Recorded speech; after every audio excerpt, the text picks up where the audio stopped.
আসসালামু আলাইকুম প্রিয় শিক্ষার্থীরা, অনলাইন ক্লাসে তোমাদেরকে স্বাগতম। আমি আজকে আবার হাজির হয়েছি নবম দশম শ্রেণীর ব্যবসা শিক্ষা শাখার শিক্ষার্থীদের জন্য হিসাব বিজ্ঞান বিষয় নিয়ে। আমরা আজ হিসাব বিজ্ঞানের অষ্টম অধ্যায় থেকে একটি গুরুত্বপূর্ণ অধ্যায় নগদান বই নিয়ে আলোচনা করব। আমরা দেখব কিভাবে খুব সহজে সূত্রের সাহায্যে দুগড়া নগদান বই তৈরি করা যায়। প্রিয় শিক্ষার্থীরা, তোমরা নোট করে নাও সূত্রটা। এখানে দেখতে পাচ্ছ একটা সূত্র দেয়া আছে, তোমরা সূত্রটা নোট করে নাও, তাহলে তোমাদের বুঝতে সুবিধা হবে। আমরা সূত্র অনুযায়ী অঙ্কটা করার চেষ্টা করব, জাবেদার ঝামেলা ছাড়া। আমরা জানি জাবেদা করেও নগদান বই করা যায়, তবে সেটা একটু দুরূহ, কারণ এমনিতেই আমাদের কাছে জাবেদাটা দুর্বোধ্য মনে হয়। তার মধ্যে নগদান বইয়ের যে লেনদেনগুলো, এটা অনেকটা কঠিন। তো আমরা যেহেতু সাধারণ লেনদেনের জাবেদাগুলোই করতে হিমশিম খাওয়া লাগে, সেক্ষেত্রে নগদান বইয়ের কঠিন লেনদেনগুলো নিয়ে জাবেদা করাটা আসলেই কষ্টকর। আর সেজন্য তোমরা নগদান বই করতে অনেকেই ভয় পাও। তো ভয় পাওয়ার কিছু নাই, আমরা সূত্রের সাহায্যে সহজে কিভাবে করা যায় সেটা দেখাবো। আমি এর আগেও তোমাদেরকে এক গড়া নগদান বই দেখিয়েছি সূত্রের সাহায্যে। একই সূত্র, তোমরা খেয়াল করো। টাকা বাড়লে ডেবিট, টাকা কমলে ক্রেডিট। শিক্ষার্থীরা ভালো করে লক্ষ্য করো, সূত্রটা হচ্ছে টাকা বাড়লে ডেবিট, টাকা কমলে ক্রেডিট। আমরা এই সূত্রের সাহায্যে এখন দুগড়া নগদান বই করব। প্রিয় শিক্ষার্থীরা, তোমরা দেখো, এখানে আমরা দেখতে পাচ্ছি একটি উদাহরণ। তোমাদের পাঠ্য বইয়ের 114 পৃষ্ঠা তোমরা চাইলে তোমাদের পাঠ্য বই এবং খাতা কলম সঙ্গে নিয়ে বসো। তাহলে আমরা দেখব উদাহরণ 2, দুগড়া নগদান বই। জাহিদ অ্যান্ড সন্সের 2017 সালের এপ্রিল মাসের লেনদেন সমূহের ভিত্তিতে দুই গড়া নগদান বই প্রস্তুত করো।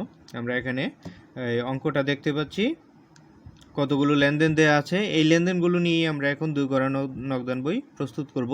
তোমাদেরকে আগেই দেখিয়েছিলাম সূত্রটি। তো সূত্রে প্রথমে আমরা ছক এঁকে নেব। তোমরা লক্ষ্য করো, এখানে একটি দুই গড়া নগদান বইয়ের ছক প্রস্তুত করা আছে। শিক্ষার্থীরা দেখো, জাহিদ অ্যান্ড সন্সের দুই গড়া নগদান বই। আমরা এক গড়া নগদান বইতে ছকের সংখ্যা ছিল, গড়ের সংখ্যা ছিল 10টি, আর এখানে দুই গড়া নগদান বইয়ে আরও 2টি গড় বেড়ে যাবে, মোট গড়ের সংখ্যা 12টি। তোমরা দেখো, এখানে দুইটা পাশ দেওয়া আছে, একটা ডেবিট পাশ আর একটা ক্রেডিট পাশ। তাহলে আমরা দেখতে পাচ্ছি এতটুকু নিয়ে হচ্ছে ডেবিট পাশ আর এতটুকু নিয়ে হচ্ছে ক্রেডিট পাশ।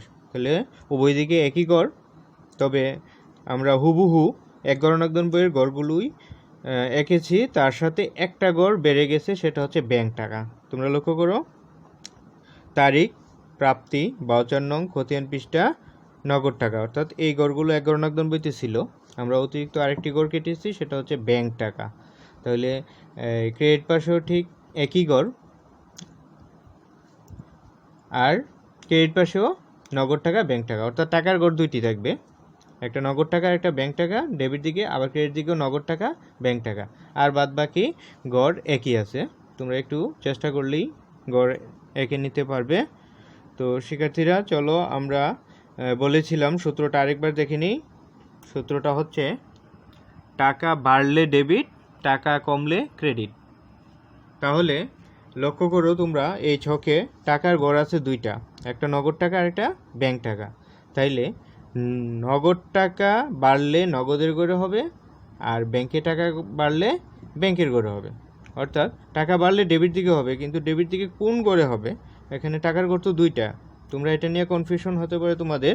তাহলে আমি আবারও ক্লিয়ার করে দিচ্ছি যে টাকা বাড়লে ডেবিট, কিন্তু কোন গড়ে? টাকার গড় তো দুইটা।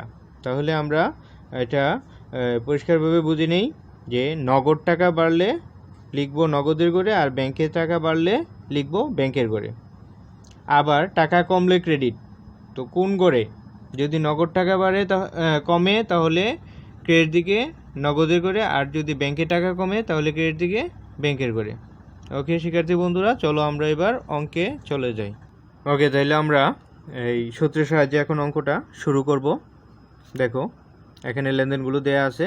এপ্রিল 1 নগদ উদ্বৃত্ত 12,000 টাকা এবং ব্যাংক জমাতিরিক্ত 3,500 টাকা। তা আমি আগেই বলেছি যে বছর মানে 1 তারিখে যেই ব্যালেন্সটা থাকবে এটা মূলত লেনদেন না, এটা ব্যালেন্স। গত মাসের ব্যালেন্সটা এখানে দেয়া আছে, মার্চ মাসের ব্যালেন্স।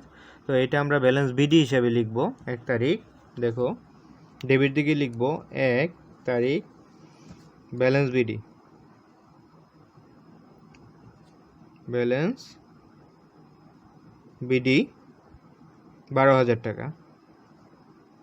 আর দেওয়া আছে ব্যাংক জমাতিরিক্ত 3,500 টাকা। তো ব্যাংক জমাতিরিক্ত শব্দটা লেখা থাকলে আমরা ক্রেডিট দিকে লিখব। 1 তারিখ একই কথা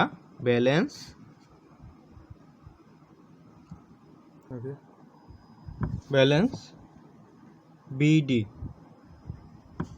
ক্রেডিট, অর্থাৎ ব্যাংক জমাতিরিক্ত, এই কারণে হবে ব্যাংকের করে টাকা 3,500। তারপরে লেনদেন দেখো 2 তারিখ ব্যাংকে জমা দেওয়া হলো। আসলে এই প্রত্যেক লেনদেনে হয় দুইটা পক্ষ, তো দুইটা পক্ষের মধ্যে একটা পক্ষ হয় নগদ থাকবে না হয় ব্যাংক থাকবে। তো এভাবে আমরা প্রত্যেকটা লেনদেন পাবো।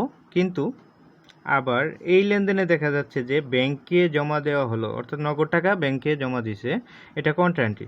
তো কন্ট্রান্টি আমরা কীভাবে বুঝবো? যেই লেনদেন দ্বারা একই সাথে নগদ এবং ব্যাংক এই দুটো হিসাবকেই প্রভাবিত করে সেটা কন্ট্রান্টি, অর্থাৎ এটা উভয় দিকে যাবে। তাহলে আমরা দেখে নেই কিভাবে করি। 2 তারিখ, আচ্ছা ব্যাংকে জমা দেওয়া হলো। তা ব্যাংকে জমা দিলে ব্যাংকে টাকা বাড়লে ডেবিট দিকে, তাহলে ব্যাংকে টাকা বাড়ছে তাই ডেবিট দিকে ব্যাংকের করে কত 4,000 টাকা। আমরা লিখতে পারি ব্যাংকের করে 4,000 টাকা। তো যেহেতু ব্যাংকের করে টাকা লিখছি তাহলে আমরা বিপরীত পক্ষটা লিখব নগদান হিসাব। আর খতিয়ান পৃষ্ঠার করে লিখব সি মানে কন্ট্রান্টি। আবার এটা ক্রেডিট দিকেও যাবে, ক্রেডিট দিকে আমরা লিখব, অর্থাৎ ব্যাংকে টাকা দিয়ে দেওয়ার ফলে নগদ টাকা কমে গেছে। লেনদেনটা তোমরা দেখো, ব্যাংকে টাকা জমা দেওয়ার ফলে নগদ টাকা কমে গেছে। তো নগদ টাকা কমলে ক্রেডিট, তাহলে ক্রেডিট দিকে লিখব কার করে? নগদের করে। যেহেতু নগদ টাকা কমছে তাই নগদের করে। আমরা টাকা লিখতে পারি নগদের করে 4,000 টাকা। আর পক্ষ লিখব বিপরীত পক্ষটা, এখানে ব্যাংক হিসাব। যেহেতু নগদের করে টাকা তাই লিখব ব্যাংক হিসাব। খতিয়ান পৃষ্ঠা করে লিখব সি। তারপরে লেনদেন 5 তারিখ পণ্য বিক্রয় নগদে 2,500 টাকা এবং চেকে 1,500 টাকা। তাহলে পণ্য বিক্রয় করলে কি হয়? নগদ টাকা পাই আমরা, তাই নগদ টাকা বাড়লে ডেবিট দিকে 5 তারিখ কি বাবদ টাকা পাওয়া গেছে? বিক্রয় বাবদ, তাই আমরা লিখব বিক্রয় হিসাব। তাহলে আমরা লেনদেনটা দেখি, নগদে 2,500 তাই নগদের করে লিখব 2,500, আর চেকে 1,500 তাই ব্যাংকের করে লিখব 1,500। 2,000 নগদের করে 2,500 আর ব্যাংকের করে 1,500। ঠিক আছে শিক্ষার্থী বন্ধুরা, তারপরে লেনদেন দেখো 8 তারিখ রাজীবের নিকট হতে 3,000 টাকা পণ্য ক্রয় করে নগদ প্রদান 2,000 টাকা। তাহলে রাজীবের নিকট হতে আমরা পণ্য ক্রয় করেছি 3,000 টাকা, ঠিক আছে, কিন্তু আমরা নগদ দিয়েছি 2,000 টাকা। তাইলে আরও 1,000 টাকা কোথায় গেল? আর 1,000 টাকা বাকি আছে, অর্থাৎ ওইটা বাকি রয়ে গেছে। তো আমরা জানি এটা নগদান বই, তাই নগদান বইতে শুধুমাত্র নগদ লেনদেনগুলোই আসবে, অর্থাৎ যেই 1,000 টাকা আমরা দেই নাই এটা এই নগদান বইতে আসবে না, লিপিবদ্ধ হবে না, অর্থাৎ কোনো বাকি লেনদেন নগদান বইতে আসে না। তাহলে আমরা শুধু 2,000 টাকার হিসাবই করব। তো পণ্য ক্রয় করলে কি হয়? নগদ টাকা চলে যায়, কমে যায়। কমলে কোন দিকে হবে? ক্রেডিট দিকে। তাহলে 8 তারিখ কি বাবদ কমছে? ক্রয় বাবদ, তাই আমরা লিখতে পারি ক্রয় হিসাব। ক্রয় হিসাব কত টাকা? 2000 টাকা। যেহেতু আমরা নগদ প্রদান করছি 2000 টাকা, পণ্য ক্রয় করছি 3000 টাকা, কিন্তু নগদ প্রদান করছি 2000 টাকা, তাই 2000 টাকাই লিখবো এখানে। ঠিক আছে শিক্ষার্থী বন্ধুরা, তারপর দেখো প্রত্যেকটা লেনদেন কিন্তু সূত্রের সাহায্যে হচ্ছে। মালিকের ব্যক্তিগত খরচ ব্যবসা হতে পরিশোধ 1000 টাকা। মালিকের খরচ ব্যবসা থেকে পরিশোধ করছে। তা আমরা আমাদের কাছে মনে হয় যে মালিকের টাকা আর ব্যবসার টাকা তো একই, কিন্তু না, মালিক আর ব্যবসা দুইটা পৃথক সত্তা, তাই আমরা এটার হিসাবও করব। অর্থাৎ মালিক ব্যবসা থেকে মানে উত্তোলন, মালিক যদি তার নিচে কোনো অর্থাৎ ব্যক্তিগত প্রয়োজনে কোনো খরচ করে ব্যবসা থেকে, সেটা উত্তোলন হিসেবে গণ্য হবে। আর উত্তোলন করলে ব্যবসা থেকে নগদ টাকা কমে যায়, কমলে কি হবে? ক্রেডিট দিকে হবে। তা আমরা লিখতে পারি উত্তোলন হিসাব ক্রেডিট দিকে। 14 তারিখ উত্তোলন হিসাব কত টাকা? 1000 টাকা। তাহলে নগদ টাকা কমে গেছে, তাই নগদের করে। তারপরের লেনদেন 19 তারিখ রাজীবকে চেক প্রদান। তাহলে রাজীবকে চেক প্রদান করছে, প্রদান করলে কি হবে?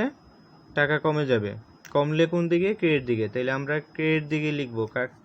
19 তারিখ যেহেতু কমে গেছে, তাই ক্রেডিট দিকে। কাকে প্রদান করছে? রাজীবকে, তাই রাজীব হিসাব লিখব, রাজীব হিসাব। আচ্ছা, চেক প্রদান করলে টাকা কোথা থেকে যাবে? নিশ্চয়ই ব্যাংকে থেকে। তাহলে টাকা কমছে থেকে, তো ব্যাংক টাকা কমলে কোথায় লিখব? ব্যাংকের করে 1000 টাকা। নগদ টাকা কমলে নগদের করে, ব্যাংক টাকা কমলে ব্যাংকে থেকে টাকা কমলে ব্যাংকে। ঠিক আছে শিক্ষার্থী বন্ধুরা, তারপরে লেনদেন দেখো 23 তারিখ মামুনের কাছ থেকে প্রাপ্তি। প্রাপ্তি মানে কি? আমরা টাকা পাইছি, পাইলে টাকা বাড়ছে, বাড়লে কোন দিকে হবে? ডেবিট দিকে। 23 তারিখ ডেবিট দিকে। মামুন হিসাব পাইছি মামুনের নিকট থেকে, তাই লিখবো মামুন হিসাব। আচ্ছা, কি পাইছি আমরা? এখানে চেকের কথা উল্লেখ নাই, তার মানে নগদ টাকা পাইছি, নগদ 5000 টাকা পাইছি। তাহলে নগদ টাকা পাইলে নগদের করে হবে 5000 টাকা। ওকে, তারপরে লেনদেন 24 তারিখ মাসুদকে প্রদান 5000 টাকা। তাহলে আবারও প্রদান করা হয়েছে মাসুদকে, প্রদান করলে টাকা কমে যায়, তো কমলে কোন দিকে হবে? ক্রেডিট দিকে। তাহলে আমরা লিখব ক্রেডিট দিকে। 24 তারিখ কাকে প্রদান করছে? মাসুদকে, তাই আমরা লিখব মাসুদ হিসাব। তো এখানে এইবার কিন্তু চেকের কথা লেখা নাই, যেহেতু চেকের কথা উল্লেখ নাই, ধরে নিতে হবে নগদে, তাই নগদ টাকা প্রদান করছে, তো নগদ টাকা প্রদান করলে নগদের করে হবে 5000 টাকা। তারপরের লেনদেন 25 তারিখ ব্যাংক চার্জ ধার্য করলো 300 টাকা। আচ্ছা, ব্যাংক চার্জ আমাদেরকে প্রথমে বুঝতে হবে ব্যাংক চার্জ কি। ব্যাংক চার্জ হচ্ছে ব্যাংকে যে আমরা হিসাব পরিচালনা করি, সেই জন্য ব্যাংক বাৎসরিক একটা চার্জ ধার্য করে, ওই চার্জটা ব্যাংকে অ্যাকাউন্ট থেকে কেটে নেয়। তার মানে ব্যাংক চার্জ ধার্য করলে কি হয়? ব্যাংকের টাকা কমে যায়, কমলে কোন দিকে হবে? ক্রেডিট দিকে। তাহলে আমরা লিখতে পারি ক্রেডিট দিকে। 25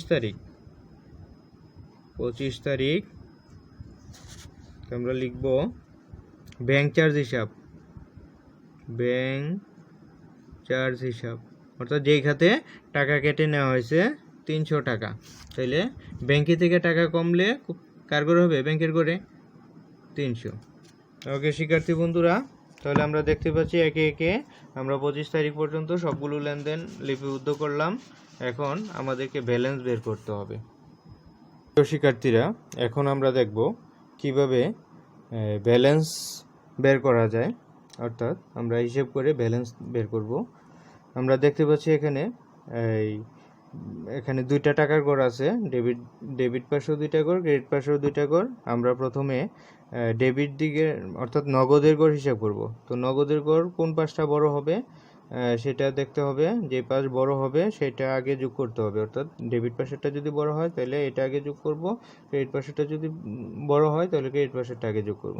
তাহলে নগদের টাকা আসলে ডেবিট দিকেরটাই সবসময় বড় হয়, তাই আমরা ডেবিট দিকেটা যোগ করেছি, হয়েছে 19,500 টাকা। তোমরা লক্ষ্য করো 19,500 টাকা ডেবিট দিকে নগদের গড়ের টাকা, তাই ক্রেডিট দিকেও আমরা লিখবো 19,500 টাকা। কিন্তু ক্রেডিট দিকে 19,500 টাকা নাই এখানে, লক্ষ্য করো তোমরা, এখানে আছে 5 1 6 6 2 8 8 4 12,000 টাকা। তাহলে 19,500 হইতে আরও কত টাকা লাগে?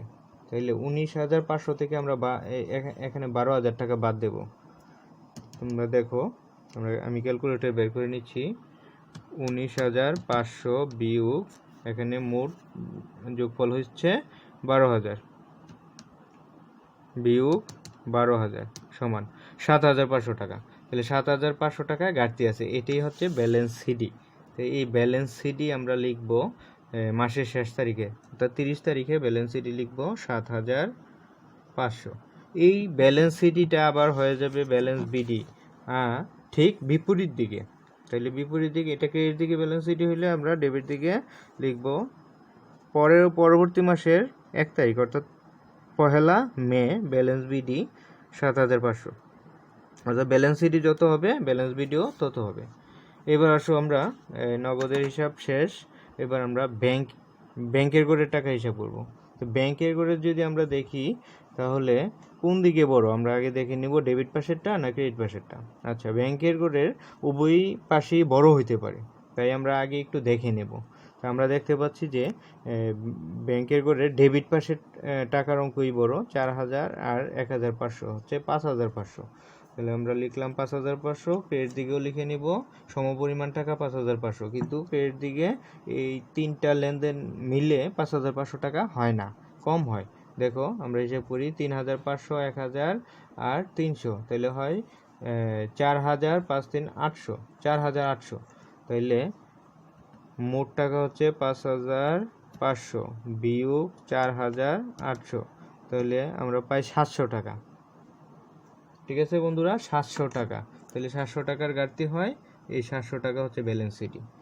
ব্যালেন্স সিডি যত টাকা, ব্যালেন্স বিডিও তত টাকা হবে বিপরীত পাশে, অর্থাৎ ডেবিট দিকে 700 টাকা।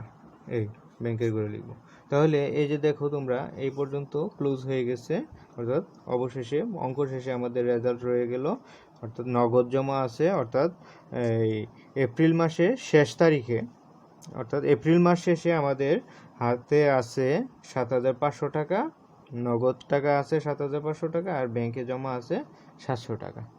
তো প্রিয় শিক্ষার্থীরা, তোমরা দেখলে তো কিভাবে সূত্রের সাহায্যে খুব সহজেই নগদান বই তৈরি করা যায়। তো আমরা এর আগে 1 গণনাগদান বই দেখেছিলাম, আজকে 2 গণনাগদান বই দেখেছি। তো আমি আশা করব তোমরা এই অঙ্কটি, আমার ভিডিওটি দেখে চর্চা করবে, হ্যাঁ, মনোযোগ দিয়ে ক্লাসটি দেখবে এবং বাড়িতে বসে চর্চা করবে, আরও কিছু অঙ্ক করার চেষ্টা করবে। তো ঠিক আছে, ধন্যবাদ সবাইকে।